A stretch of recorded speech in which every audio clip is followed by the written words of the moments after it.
Astrology में जैसे मैं सुनता हूँ कि मांगलिक दोष होता है, जी काल सर्प दोष होता है, ऐसे जी बहुत जी सारे दोष होते हैं, बहुत सारे योग होते हैं, अच्छे बिल्कुल बने होते हैं। क्या ये न्यूमरोलॉजी के अंदर भी होते हैं? बिल्कुल होते हैं। देखिए, जैसे आपने सुना होगा जो न्यूमरोलॉजी में कई राजयोग बनते हैं, जैसे जी। जो बीच का हमारा प्लान लेते हैं हम, उसमें 951 आता है। ऐसी एक डायगोनल जो हम देखते हैं 4, 5, 6, जिनकी डेट ऑफ बर्थ में ये आ जाता है, या हम जानबूझ के उनको मोबाइल नंबर्स में दिलवाते हैं जी। कि आपको अगर राजयोग जैसे समान ज़िंदगी चाहिए, आपको पैसा चाहिए, सक्सेस चाहिए, शोहरत चाहिए, तो आप अपने मोबाइल नंबर में ज़रूर से 951 लें। तो आप ओके। देखेंगे कि आपको कितनी ज़्यादा सफलता मिलने वाली है। या आप 4, 5, 6 लें, लेकिन यहाँ पर जैसे 4 आ रहा है, तो वहाँ पर हम देखेंगे कि आपका काम किस चीज़ से रिलेटेड है। ओके। डेफ़िनेटली अगर आप टेक्नोलॉजी, एआई इन सब से जुड़े हुए हैं, तो हम आपको 4 ज़रूर दिखाएँगे। तो देखिए, 4 जो नंबर है ना, पैसा बहुत ज़्यादा दिलवाता है, बैंक बैलेंस बढ़ाता है, नियम में रखवाता है, इंटेलेक्चुअल होता है, तो ये चीज़ चलती है। लेकिन अगर हम एस्ट्रोलॉजी और न्यूमरोलॉजी में देखेंगे, जैसे वहाँ पर आपने काल सर्प की बात की, जी। तो देखिए काल सर्प योग जिस तरीके से एस्ट्रोलॉजी में बनता है, जब सारे प्लैनेट्स राहु और केतु के एक साइड में आ जाते हैं, बिल्कुल। यानी सारे ही प्लैनेट राहु और केतु के एक एक्सिस में आ जाते हैं, तो कुंडली में काल सर्प योग का निर्माण हो जाता है। अब इसे हम योग भी कह सकते हैं, दोष भी कह सकते जी। हैं, क्योंकि किसी के लिए बहुत ज़्यादा अच्छे फल देता है और किसी के लिए कहीं न कहीं बुरे फल देता है। ओके। इसी तरीके से न्यूमरोलॉजी में भी अगर किसी का डेट ऑफ बर्थ मान लीजिए 4 पे आता है और उसका भाग्यांक 7 पे आता है, तो 4 और 7 के दौरान उस बीच में ही उनकी सारी लाइफ आ जाएगी। तो ओके। ये राहु और केतु के एक्सेस में ही उनकी पूरी लाइफ चलेगी। तो डेफिनेटली राहु और केतु जब आपकी लाइफ को टोटली गवर्न करने लगते हैं, हुँ। तो एक तरीके से काल सर्प दोष होता है। जहाँ भी ओके। आपको लगता है घर में कलह हो रहा है, बहुत मेहनत के बाद भी आपको यश नहीं मिल रहा है, सफलता नहीं मिल रही है, सांप सीढ़ी की तरह ये योग होता है। तो कभी आप आप कभी बहुत किसी के हाँ। न्यूमरोलॉजिकल डेटा को देखकर ये बता सकते हैं कि इसकी कुंडली में या इसकी लाइफ में काल सर्प दोष इफेक्टिव है? हाँ, देखिए सिर्फ़ काल सर्प नहीं होता, बहुत सारे योग होते हैं, लक्ष्मी योग भी बनते हैं, ओके। काल सर्प भी बनते हैं, बंधन योग भी होता है, जैसे मैंने बताया कि 248 आ गया है, या बार-बार कोई नंबर रिपीट हो रहा है, एक ही चीज़ की एनर्जी बढ़ रही है, तो डेफ़िनेटली ये पता किया जा सकता है। अच्छा, काल सर्प दोष के बारे में आप क्या सोचते हैं? क्योंकि बहुत सारे डिस्प्यूट्स हैं इसको हुँ, लेकर हुँ, हुँ। कि ये होता है कि नहीं होता है। जैसे आपने भी ये भी कहा हुँ, कि किसी के लिए अच्छा होता है, किसी के लिए नहीं होता है। बिल्कुल, बिल्कुल। तो अभी तक कोई एक एक आम राय नहीं बन पाई है, जो जी, मैं जी। अभी सोशल मीडिया पर देखता हूँ या बहुत सारे हुँ, एस्ट्रोलॉजर्स हुँ। का मैंने पॉडकास्ट किया, एक आम राय नहीं है कि काल सर्प दोष दोष है कि योग है, अच्छा हुँ। है कि बुरा है, क्या होता है ये? देखिए, जब जैसे मैंने और ऐसा आपको कन्फ्यूज़न बताया क्यों है? जी, जी, इसका देखिए वैसे तो हमारे शास्त्रों में इसको दिया हुआ है कि इसको योग भी कहीं-कहीं पर जैसे हम कहते हैं फलीभूत होता है। अच्छा। उसके लिए देखिए बहुत सारे पैरामीटर्स होते हैं कि एक तो आपका क्योंकि ये 12 तरीके के होते हैं, पद्म होता है, कावली वो एक ख़ैर लंबा टॉपिक है उसके लिए हुँ। हम कभी और पॉडकास्ट करेंगे। लेकिन ये बहुत सारे तरीके के काल सर्प दोष होते हैं, जी। उनमें कुछ शुभ होते हैं, कुछ अशुभ होते हैं। ओके। लेकिन देखिए कुंडली में ये बहुत कुछ डिपेंड करेगा कि आपके राहु और केतु की डिग्री कैसी है। ओके। अगर राहु और केतु आपके नीच के हैं और सारे ग्रह उन्हीं के एक्सेस में आ गए, तो डेफिनेटली ये आपको नुकसान पहुंचाने वाला है। ओके।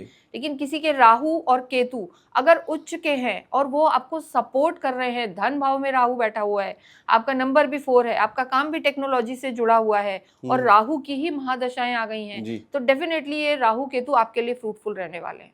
अच्छा, आप समझ मतलब रहे कि हैं? ये तो क्लियरली नहीं है कि सबके लिए काल दोष बुरा बिल्कुल, होगा, इट बिल्कुल। डिपेंड्स हाँ, कि डिपेंड्स। आपके लिए सब कुछ अगर फेवरेबल है और राहु अगर आपको फेवर कर रहा है तो सब कुछ अच्छा होगा। जी, फिर वो बिल्कुल आपको अच्छा उतना ही होगा। बूस्टर भी देगा। हाँ, जिनके राहु खराब होंगे, केतु खराब होंगे, डेफ़िनेटली उनको कालसर्प दोष तकलीफ देगा।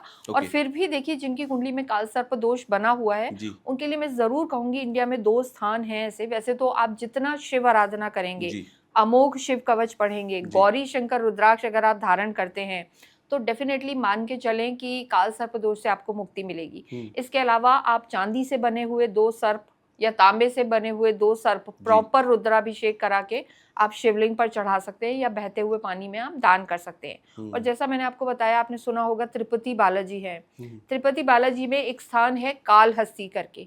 तो जिनकी भी कुंडलियों में काल सर्प दोष बना हुआ है, जी। वो ज़रूर वहाँ पर एक बार जाएँ, प्रदोष के दिन जाएँ, मावस के दिन जाएँ और वहाँ पर एक विशेष पूजा होती है, वो आप करके आएँ।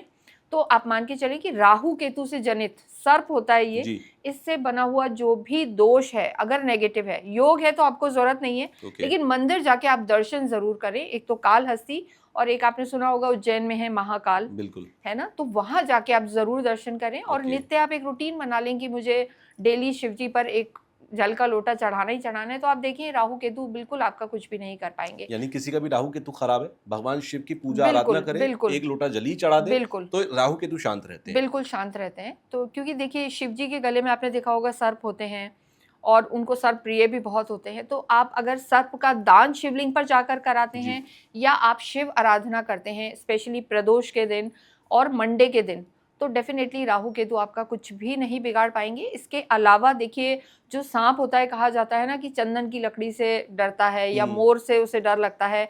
तो जिन भी लोगों की कुंडली में काल सर्प दोष है या योग, ये हमने अभी कुंडली नहीं देखी है इसलिए मैं बिल्कुल। इतना आपको प्रिसाइज नहीं बोल रही हूँ जी। कहाँ नेगेटिव है कहाँ पॉजिटिव है, लेकिन जिनकी भी कुंडली में दिक्कत है तो एक मोर पंख आप हमेशा अपने पास रखें, तो डेफिनेटली राहु केतु आपको दिक्कत नहीं देंगे। और दूसरा, एक चंदन की लकड़ी आप अपने पास रख सकते हैं या उसका आप टीका लगा सकते हैं, तो डेफिनेटली इसकी नेगेटिविटी से बचेंगे। लेकिन फिर भी देखिए, कुंडली आप भेज सकते हैं, दिखा सकते हैं, तो उसके बाद पता लगेगा कि राहु केतु की डिग्री कितनी है, क्या स्थिति है, और जब जब राहु केतु की दशाएं आएंगी तो डेफिनेटली वो आपको इफेक्ट कर सकते हैं। ओके। दशाओं का आपने जिक्र किया, जब भी कोई दशा चलती है किसी के ऊपर, जी।